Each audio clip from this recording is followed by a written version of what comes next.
This is Akojopo News, 88.7 FM, the people's voice.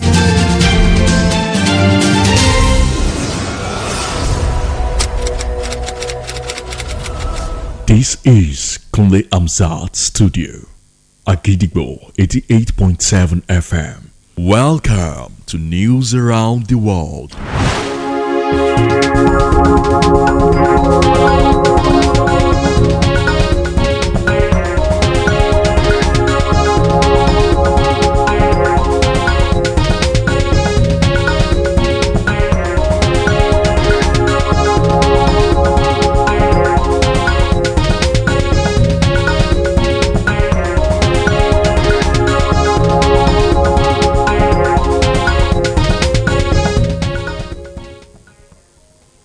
Good evening. Welcome to the news around the world on Akojopo 88.7 FM Ibadan, the most listened to radio station. I am Olamide Badmus. First, the headlines. Federal government applauds suspension of Oyo teachers' strike. Oyo government urges teachers to make up for strike lost time. Russia unleashes massive assault on Ukraine's capital, killing over 20. Iran prepares to bury slain supreme leader with week of mass mourning. Golden Eaglets off to China for international youth football tournaments. Now the details. The federal government has welcomed the suspension of the teacher strike in Oyo State, describing the decision as a victory for dialogue and a major step towards restoring uninterrupted learning in public schools. The government said the resolution followed sustained engagement involving the Federal Ministry of Education, the Oyo State government, and the leadership of the Nigerian Union of Teachers at the national, zonal, and state levels, leading to the return of teachers to classrooms across the state. In a statement issued today by the Director of Press and Public Relations at the Federal Ministry of Education, Mrs. Boriowo Folashade, the Minister of Education, Dr. Tunji Alausa, said the outcome demonstrated the commitment of all parties to prioritizing the welfare and future of school children above every other consideration. The Oyo State government has called on teachers across the state to make up for academic time lost during the recent industrial action and ensure the students complete the approved curriculum without falling behind their counterparts in other parts of the country. The Commissioner for Education, Science and Technology, Honorable Segun Olaiwola, who made the appeal during a stakeholders meeting, commended the union bodies for suspending the one-month strike and returning to classrooms. Agidigbo FM news correspondent Oluwapemi Bamidele was at the event held at the conference room of the Ministry of Education, Science and Technology, Agodi Secretariat, Ibadan. Here is the report. The Nigerian Union of Teachers, Oyo State chapter, yesterday directed all primary and secondary schools across the state to resume official duties today. The directive brought an end to the industrial action that was declared in response to kidnappings of teachers and students in Orire local government area of Oyo State. Relevant stakeholders, including Nigerian Union of Teachers, All Nigerian Confederation of Principals of Secondary Schools, Association of Primary School Head Teachers of Nigeria, Teaching Service Commission, Universal Basic Education Board, and other relevant stakeholders gathered for the stakeholder meeting.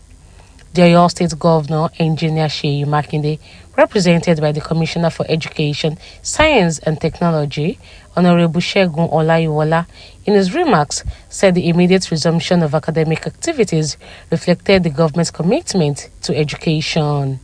And with effort of my LIs, tutor generals, inspector generals, because we will be going from school to know who and who are not back in school. And we will tell you soon the result of that. So we are begging you that you should please intensify your effort in your action in seeing that these people are back to school in good time.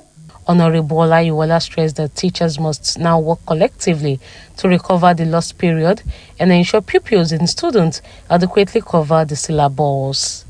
The commissioner noted that Oyo State has consistently maintained a leading position in the education sector and should not allow the disruption caused by the strike to reverse its gains. Some of them will lose a term now because of this strike. Some of our children, we are only praying the God of heaven will make everything possible to bring back our children, our teachers. According to Honorable Olayiwola, denying children of quality education only advances the agenda of criminal elements who seek to undermine the nation's future. The chairman Civil Service Commission, Bale Kamarudin Aderibigbe, in his remarks, commended the teacher body for pulling off the industrial action and called for more synergy between the state government and the teachers. We are a pace-setter state. We are always in the forefront. Let's not go back. The kidnappers, they don't mean well for Nigeria. The bandits, they don't mean well for Nigeria. In their separate remarks, the Nigerian Union of Teachers, All Nigerian Confederation of Principals of Secondary Schools, Association of Primary School Head Teachers of Nigeria, all called on state government to expedite the release of abducted students and teachers in Urire local government. We are declaring here today that we will be in full force to continue lifting the education of the state to a greater level. Presently, as directed by the National NUT, school has resumed. The meeting ended with a renewed commitment, both by the Oyo State government and education stakeholders, to work together towards restoring normal academic activities across public schools. While government officials urged teachers to recover lost learning time and assure them of continued efforts to strengthen security, the unions maintain that the safe return of abducted teachers and students remain their utmost priority. Oluwapemi Bamidele, Agidigbo FM News. A consultant neurologist at the University of Ibadan, Dr. Temitope Farumbi, has called on the federal government to make dementia care a national health priority, warning that the condition is often misunderstood in Nigeria.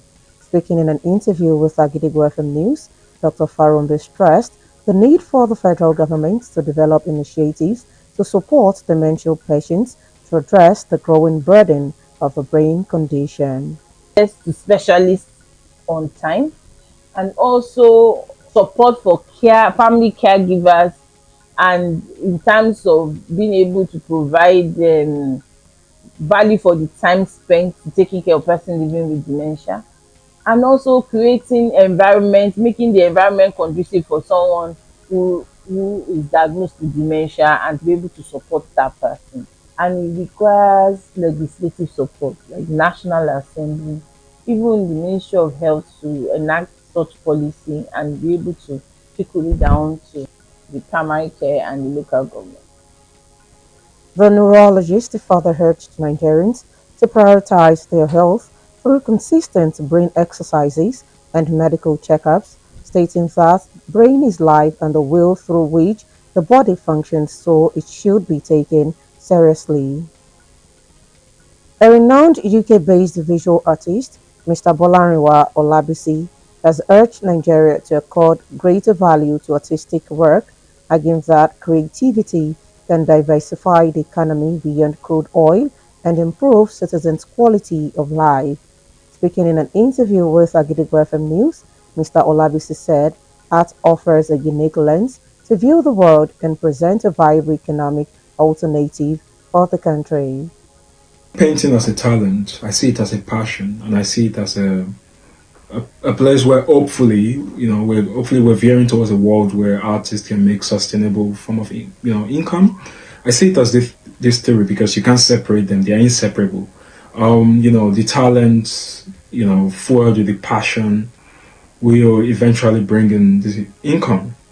Is this sustainable? I think that's quite subjective, because sustainable for me is different from sustainable for so many people out there, regardless of whichever situation we're faced with.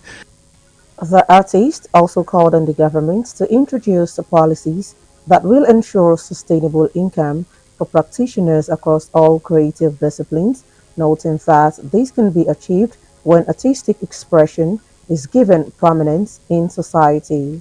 Mr. Olabisi further stressed that prioritizing the creative sector would not only empower artists financially but also contribute meaningfully to Nigeria's broader economic growth. Now it is time to link up with our United Kingdom studio for the foreign news. News from Pulu Studio at Gidigbo FM, United Kingdom. I am Olushola Damlola. Ukraine Air Force announced Russia launched nearly 500 drones and more than 70 missiles towards the country in a massive combined strike, simultaneously targeting the capital from different directions. While most of the missiles and drones were intercepted, a total of 33 projectiles made impacts. Ukrainian authorities said 110 emergency response teams were deployed to 59 locations across the cities to address the aftermath of the attack. However, Russian military has called the assault a retaliation for Ukrainian attack on its own civilian infrastructure. As of this afternoon, 20 people were confirmed dead and at least 85 injured, including 2 children, according to Ukrainian emergency services. A 26-year-old Texas man trying to capture video footage of a church in Houston is facing charges for illegally operating a drone too close to walk-up events as authorities across the country crack down on unauthorized flights. John Alexander Meza allegedly flew a DJI Mavic 3 in restricted airspace on June 11, which is the opening day of the FIFA tournament. As stipulated, he did not have a remote license and did not check for flight restriction, while his drone was not registered with the Federal Aviation Administration. According to FBI special agent in charge of the Miami field office, flying in a restricted zone is not just dangerous, it is a federal crime. And that ends the news from Pulu Studio at Gidigbo FM, United Kingdom. I am Olushola Damlola. Welcome back. We shall also be moving to our Maryland studio, United States, for more foreign news. News from Kule Amzat Studio, Agidigbo FM, United States. I am Oluwatosin Sonya. Iran's ruling clerical establishment is organizing several days of nationwide funeral ceremonies for Ayatollah Ali Khamenei, presenting them as a demonstration of public loyalty to the Islamic Republic and evidence that the country's revolutionary spirit remains intact. Iran's supreme leader was killed in U.S. and Israeli strikes during the opening attack of the war. Funeral rites are scheduled to begin this weekend in Tehran, followed by large-scale processions next week in Iraq. Khamenei's death, along with the succession of his son Mujtaba as Iran's third supreme leader during a conflict with the country's principal adversaries, marks a pivotal moment in the Islamic Republic's 47-year history. Burkina Faso, Mali, and Niger have formally begun their year-long process of withdrawing from the International Criminal Court (ICC), according to a statement from the court. The military-led West African nation announced their intention to leave the ICC in September, describing it as a tool of neo-colonial repression.